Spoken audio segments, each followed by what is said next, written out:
I forgot to mention when I came out in the beginning for the announcements to mention that Deacon Wendy is out of town this week, so we don't have a deacon today.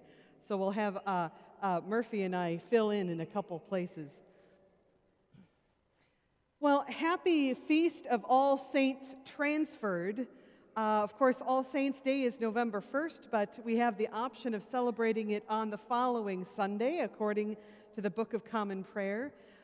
So this is one of those feast days that it can be so nice that we do it twice, because of course they also observe it when they do morning prayer here during the week. And in that 9 o'clock weeknight broadcast that I do on Facebook and YouTube, we sang I Sing a Song of the Saints of God.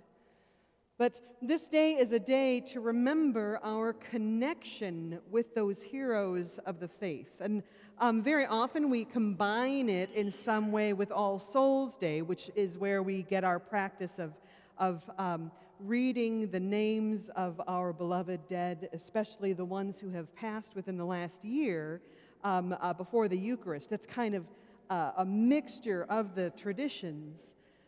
But this sense of connection, of being inspired by the people that have gone before us, those heroes of the faith, that is where our focus is. And it's interesting when we have gospel readings like this pop up in the midst of this remembrance, because it would be a little more expected if we were going to talk about the wonderful things that the saints of God have done. And instead, we have this profound disappointment from Mary. Jesus has heard that his friend Lazarus is dying. And I don't know if Mary knew that Jesus delayed, but we know, because we know the other pieces of Scripture, that Jesus did drag his feet. That upon hearing that his friend was deathly ill, he didn't rush to Bethany. He took his time. In fact, we don't get that in the reading today, but right before this, he hears about Lazarus. His friends say, well, don't go there because they're going to kill you if you go. And Jesus says, our friend Lazarus has fallen asleep. And his friends say, well, if he's asleep, that's no big deal. He'll wake up. And Jesus says, no. That was a euphemism. He died. But all of this is to serve the greater glory of God. So he takes his time in getting to Bethany to be with Lazarus and his sisters. Lazarus who has died and his sisters who are mourning. And that's where the story starts for today. Jesus arrives. And Mary greets him, and she says, Lord, if you had been here, my brother would not have died. I don't think that is a joyful greeting. There is anger in that. There is disappointment. There is accusation. That what good is it having powerful friends like the Messiah if he can't even show up in time to save us from catastrophe? And we know the end of the story. We know that Lazarus does get resuscitated. Not quite resurrected, but he was truly dead, and Jesus really brought him back. But we say resuscitated or revived sometimes because Lazarus then, of course, did die again later. It wasn't like Jesus who was resurrected, right? But Mary doesn't know that in the moment. And Jesus' first move could have been, well, don't worry, Mary, I'm going to fix it. But no, his first move was to be with her in that moment, to join her in her sorrow. And in that, there is a lesson for us. Because who here doesn't like to fix things? We would love to set everything right. How often have we said, well, if I had as much money as Zuckerberg or Bezos, however you pronounce their names, right? if I had as much power as Biden or Trump or Obama or fill in the blank, if I had as much talent as whoever, well, then the world would look different, wouldn't it? Don't we all think we could do a better job? Don't we all think we could just go out there and fix things if we only had X, Y, Z? But here we have the second person of the Trinity. We have the Messiah, the Son of God. And yes, we know that he ends up raising Lazarus. How great is that? But we know that there are billions that he hasn't raised. That we know there are billions that he hasn't healed. We see that Jesus' job is not to pull us back from that brink. We see that his job, his number one job, seems to be being here with us. And the good news and the bad news at the same time about that is something we can do. We don't need all the talent or all the money or all the power in the world to be with each other on the best day and on the worst day. I'm looking at some people in this room that I have been with you on your worst day and on your best day. I know that you have been with each other and other people that I don't even know on the best day and on the worst day. And in that, we are following the example put forward by Christ. That we don't need to shake our head and roll our eyes and say, "Oh, if only I was a miracle worker, then I could do some real good in the world." Because actually, you are. You are doing good in the world. Through your relationships, through your prayers, through your listening, by joining with people on their bad days and on their good days. And in doing that, we are also following the example of all the saints. And yes, they're not always as exciting as a healing or, turning water into wine or multiplying bread, feeding the 5,000, all those things that we know Jesus did. And of course, the saints are the saints because they did extraordinary things as well. But that doesn't mean that there's nothing we can do. We have a charge from God to go out into the world and to be love.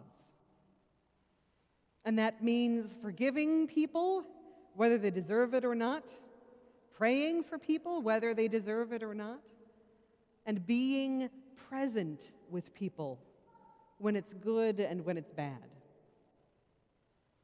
And in doing that, we are an expression of love. And these examples of the saints are there for us to follow, but also to see that diversity that encourages us not to hold our gifts back.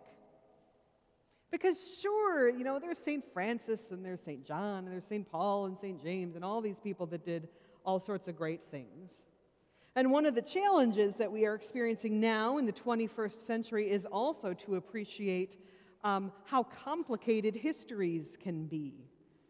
Now, when we were visiting Santiago in Spain after this pilgrimage, we'd finally arrived. Matthew and I spent 35 days walking every day to get there.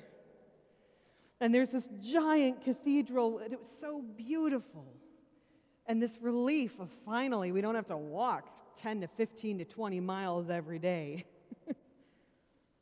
And then appreciating the artwork and seeing that what passed for a saint back then was not necessarily okay now.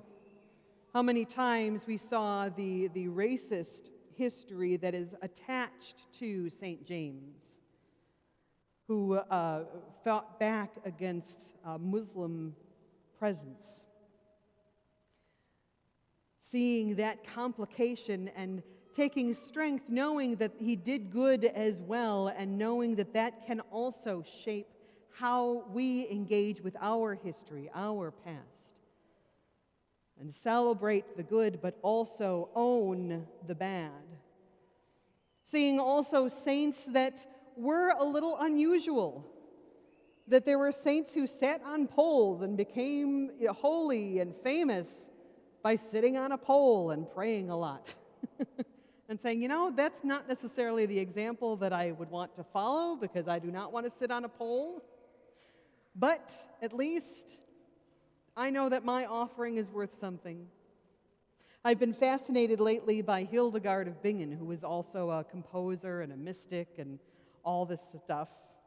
But my favorite story from her is that she wanted to start a monastery, a convent, that was separate from the convent she was living in right then.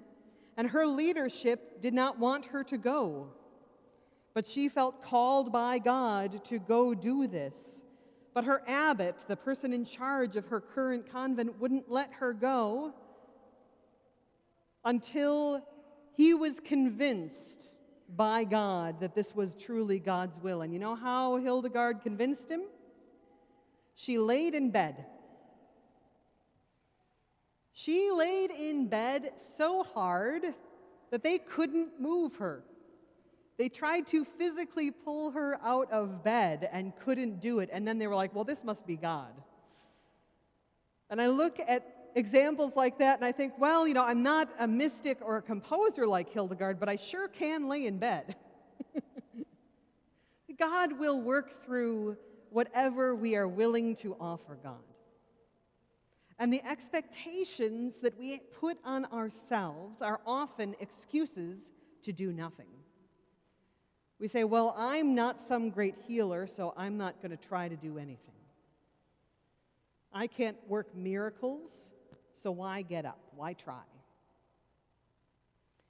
Well, the examples of the saints are there also to say, you can pray.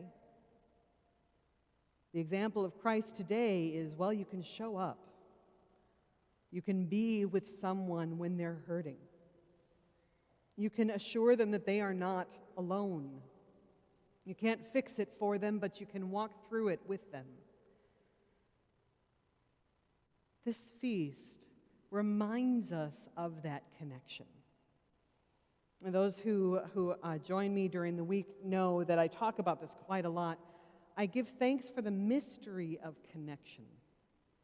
And I think that part of what's happening with COVID is that we are experiencing connection in a different way than we did before. Because right now I see a very skinny 8 o'clock service. But I'm glad you're here. And I don't know who's joining us online, but I bet it's not nobody. So whoever you are, I'm glad that you're here, or whatever camera I'm looking at. And I trust that as we worship together, we are connected with each other here in this space, but also with people who are joining us virtually. And that is just a pale imitation of the connection that already has existed between us and the great cloud of witnesses. That every time we worship and we talk about all the company of heaven, that we are actually experiencing connection that we just don't understand. So whether people are watching us online or not, or whether you're sitting here listening or making your grocery list in your head, that connection is still there. And we can celebrate that mystery of relationship. So as we go into the world and we raise our families and we do our studies and we do our jobs, to know that we are moving through this world as ambassadors of Christ's light and remembering what that actually means. It doesn't mean that we go and we fix everything. It means that we dwell with each other and that we bear witness to the love of God in any way and every way we can. And in doing that, we know that we are following in the footsteps of these great heroes of the faith who have gone before, as we all have striven, do strive, and will continue to strive to follow in the footsteps of Christ himself. We remember that impossible task and we say, okay, it's impossible, but let's get started.